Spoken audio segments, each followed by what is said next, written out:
اعوذ باللہ من الشیطان الرجیم بسم اللہ الرحمن الرحیم۔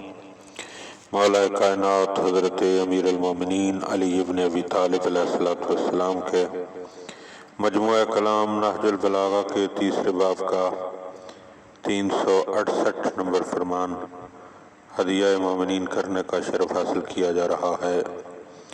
وقال علیہ السلام، آپ علیہ السلام نے ارشاد فرمایا، ان اللہ سبحانہ وضع الثواب علی طاعتہ، بے شک اللہ سبحانہ وتعالی نے اپنی اطاعت کرنے پر ثواب رکھا ہے، والعقاب علی معصیتہ، اور اپنی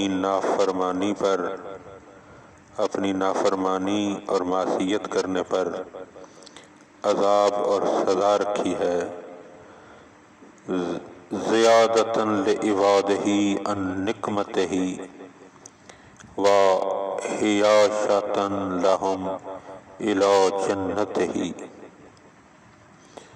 اور یہ سارا سلسلہ اس لیے رکھا ہے کہ اپنے بندوں کو عذاب سے دور کرے اور جنت کی طرف گھیر گھار کر لے جائے۔ تو اس مختصر سے فرمان میں مولا کائنات فلسفہ ثواب و عذاب بیان فرما رہے ہیں کہ اللہ نے ثواب اس لیے رکھا ہے اپنی اطاعت پر کہ لوگوں کو جنت کی طرف لے جائے، تاکہ لوگ اس ثواب کے سلسلے میں جو ہے وہ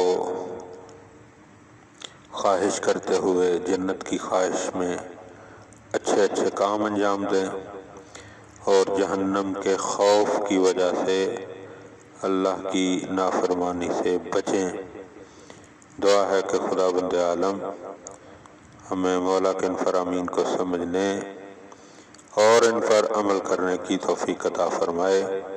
اللہم صلی علی محمد و آل محمد وعجل فرج آل محمد۔